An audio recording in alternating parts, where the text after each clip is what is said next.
بسم اللہ الرحمن الرحیم، اللہم صلی علی سیدنا و نبینا و مولانا محمد مادن الجود والکرم منبع العلم والحلم والحکم وبارک وسلم۔ احباب محبت، حضور سید عالم صلی اللہ تعالی علیہ وسلم کی حیات ظاہری ہمارے لیے مشعل راہ ہے۔ ویسے تو اللہ رب العالمین جل وعلا کی بارگاہ میں جب بھی دعا کی جائے وہ قبول فرماتا ہے، کیونکہ وہ احکم الحاکمین ہے۔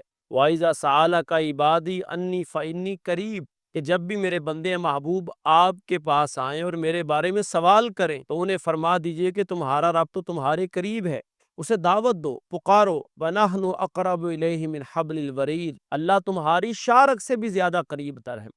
لیکن بعض مواقع، بعض جگہ ایسی ہوتی ہیں، بعض ایام ایسے ہوتے ہیں کہ جس دن دعا کی جائے تو خلاق عظیم انسان کی دعا کو قبول فرماتا ہے۔ مثال کے طور پر حضرت زکریا علیہ نبینا علیہ الصلوۃ والسلام اللہ کے نبی ہیں، اللہ کی بارگاہ میں دعا کرتے ہیں کہ یا اللہ مجھے نیک اولاد عطا فرما، مجھے نیک اولاد عطا فرما۔ لیکن اللہ رب العالمین جل وعلا نے دعا کو قبول کب کیا؟ جب آپ کی عمر 101 سال ہو گئی اور آپ کی اہلیہ کی عمر 1 سال کم 100 سال ہو گئی، تو اللہ کی بارگاہ میں دعا کیا کی کہ یا اللہ مجھے اولاد صالح عطا فرما۔ کس جگہ پر؟ مسجد اقصیٰ کے بالا خانے میں، ایک حجرے میں، اور وہ حجرہ کس کا ہے؟ حضرت سیدنا عیسیٰ علیہ نبینا علیہ السلام کی والدہ حضرت مریم کا حجرہ ہے۔ اور حضرت مریم کے حجرے میں جب حضرت زکریا نے بے موسمی پھل دیکھے تو دعا کیا کرتے ہیں کہ یا اللہ اگر تو مریم کو بے موسمی پھل دے سکتا ہے تو مجھے بھی بڑھاپے میں اولاد دے سکتا ہے۔ سبحان اللہ۔ اللہ کے نبی اس بات کو جانچ گئے، پہچان گئے کہ یہ خاص جگہ ہے کہ باہر سے تو تالا لگا ہوا ہے اور اس تالے کی چابی بھی میرے پاس ہے اور سیڑھی بھی ساتھ میں جو ہے وہ لگی ہوئی نہیں ہے، تو لہٰذا اگر تو مریم کو بغیر موسمی پھل دے سکتا ہے تو رب کائنات بڑھاپے میں مجھے اولاد بھی دے سکتا ہے۔ سبحان اللہ۔ اب حضرت زکریا نے اللہ کی بارگاہ میں دعا کی کہ یا اللہ مجھے اولاد صالح عطا فرما، تو خلاق عظیم نے فوراً ان کی دعا کو قبول فرمایا۔ اب حضرت زکریا عرض کرتے ہیں کہ یا رب العالمین میں تو بوڑھا ہو گیا ہوں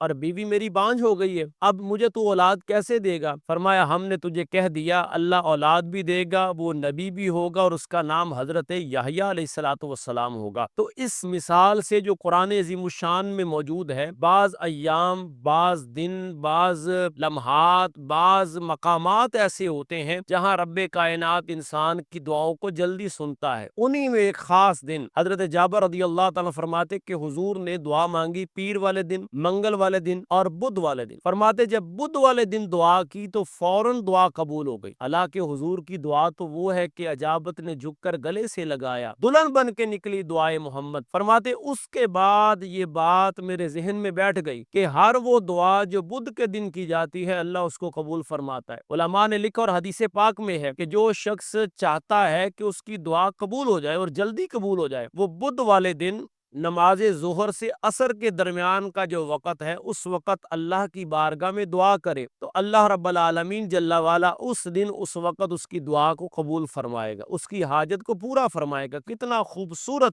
حدیث پاک سے ہمیں یہ واقعہ بھی ملتا ہے اور حدیث پاک سے ہمیں یہ علم بھی حاصل ہوتا ہے۔ جو بندہ یہ چاہتا ہے، اور اس کے لیے یہ ضروری نہیں ہے کہ انسان ظہر سے عصر تک صرف مسجد میں بیٹھا رہے اور دعا کرتا رہے، بلکہ وہ باوضو ہو کر کے اگر ظہر کے بعد 2 رکعت نماز نفل کے برائے رفع حاجت پڑتا ہے، پھر وہ دعا کر کے اپنی دکان پہ بیٹھ کے دعا کرے، کسی جگہ بھی بیٹھ کر کے دعا کرے، اللہم رب حب لی من الصالحین، یا کوئی بھی دعا اللہ کی بارگاہ میں کرے تو خلاق عظیم اس دن کی برکت سے، کیونکہ حدیث پاک میں بدھ کا دن آیا ہے تو اس حدیث پاک کی برکت کی وجہ سے اللہ اس کی دعا کو قبول فرماتا ہے۔ خلاق عظیم میری اور آپ کی جملہ دعاؤں کو اپنی بارگاہ میں قبول فرمائے۔ وما توفیقی الا باللہ۔